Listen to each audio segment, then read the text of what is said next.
Hein? Bonjour à tous, j'espère que vous allez bien. C'est la preview de la semaine 7 de la NBA Fantasy Salary Cap.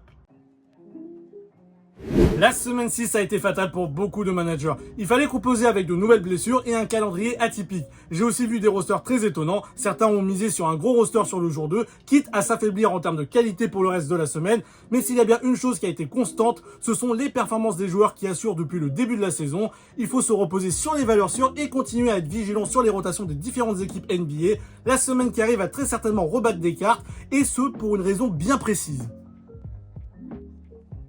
Oui, il est de retour, ce joker tant attendu par de nombreux managers, je parle du jeton wildcard. Je rappelle que ce joker permet de faire des transferts illimités dans la mesure du plafond de votre budget total. Il y a eu pas mal de blessures qui ont fait mal cette semaine. Cette wildcard vous permettra de repenser à votre effectif pour être plus en phase avec la méta actuelle. Donc je vous invite à ne pas faire n'importe quoi avec le jeton. Les enseignements qu'on peut d'ores et déjà tirer, c'est qu'il y a plus de très bons arrières à bas prix que d'ailiers intérieurs à bas prix. Il faut évidemment savoir jouer avec le calendrier. D'ailleurs, je n'ai pas encore pu anticiper le calendrier de la semaine 8 à cause de la NBA Cup qui va forcément avoir un impact. Petite info, si c'est comme l'année dernière, la finale de la NBA Cup ne sera normalement pas comptée pour la NBA Fantasy Salary Cap. Vous pouvez vous dire que votre effectif actuel vous convient, que les 2 transferts gratuits hebdomadaires suffiront à tenir jusqu'à la semaine 8 et que vous utiliserez la wildcard après la NBA Cup, ce qui est une stratégie tout à fait valable. C'est vous qui voyez, suivez votre instinct, c'est peut-être ce qui va faire la différence à la fin. À titre perso, je ne devrais pas utiliser tout de suite cette wildcard. Si tout se passe bien, je peux faire une grosse semaine sans. En revanche, si plusieurs blessures interviennent, je n'hésiterai pas à faire usage du jeton pour ne pas perdre le rythme. Le top 3 des joueurs en front de courte est chaudement occupé par Nikola Jokic, Jalen Johnson et Scottie Barnes. D'ailleurs, Giannis Antetokounmpo a fait son retour sur les parquets vendredi dernier. Il pourrait bousculer la hiérarchie la semaine prochaine. Côté backcourt, il n'y a pas de changement à signaler dans le trio de tête par rapport à la semaine dernière. Avant de poursuivre, si vous voulez vous tenir au courant de mes prochains contenus, que ce soit du format short ou long, abonnez-vous à ma chaîne. Que dire de plus à part que ce gars est magique? Belle semaine pour Luka Doncic qui a enchaîné les grosses perfs et les victoires avec les Lakers cette semaine.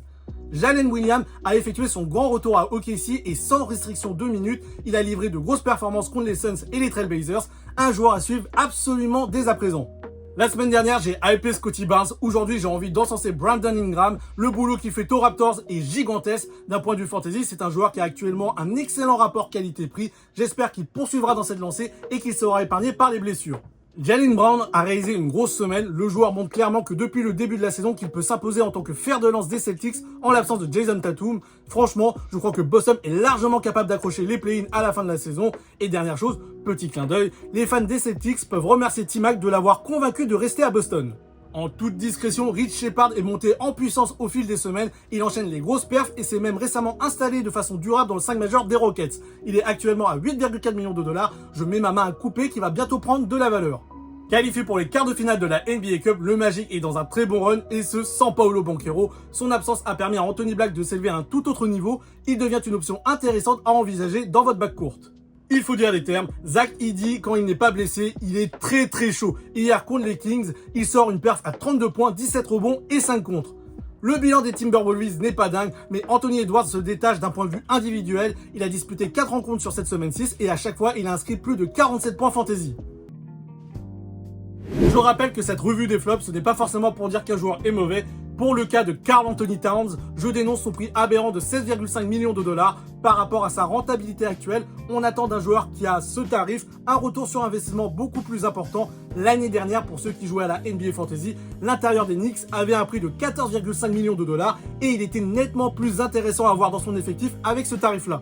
Il souffre pour moi du même phénomène d'inflation inexplicable qu'Ivica Zubac. Oscar Thompson a aussi une rentabilité très faible par rapport à son prix, et ce depuis plusieurs semaines. Il ne faut pas s'attendre à une grosse productivité offensive de sa part. Il est important dans la rotation des Pistons, principalement pour ses qualités athlétiques et défensives. Petit avertissement pour Keyshawn George, il était attendu par beaucoup de managers car le calendrier des Wizards était intéressant sur cette semaine 6. Il fait faux bon mardi pour cause de maladie, puis il lâche une perf médiocre contre les Pacers vendredi, une semaine à vite oublier pour lui. Voici le calendrier de la semaine 7. Je le rappelle, ce calendrier est présenté sous ce format pour que vous puissiez plus facilement faire vos choix sur votre roster de la semaine. Exemple, les Nuggets vont jouer 4 fois. Il est donc plus intéressant d'avoir un Jamal Murray qu'un Devin Booker qui ne jouera que 2 fois à un tarif quasi équivalent.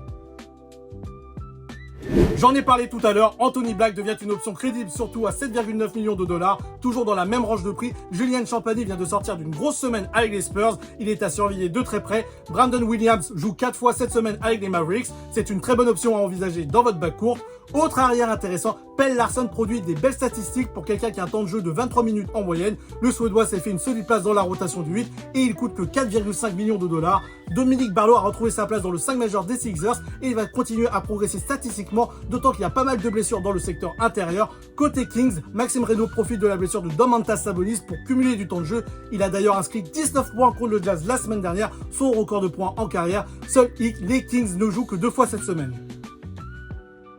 Les Sixers ont perdu coup pour coup André Drummond et Trendon Watford, sans oublier Joel Embiid qui est souvent ménagé à cause de son genou. La raquette de Philadelphie est clairement en sous-effectif. Stephen Curry sera sur le carreau pendant une semaine minimum suite à une blessure au quadriceps. Michael Porter Jr. n'a pas disputé les 2 derniers matchs des Nets à cause d'une douleur au dos. On sait que l'ailier a un passif avec son dos. Il a déjà subi 3 opérations à ce niveau-là depuis le début de sa carrière.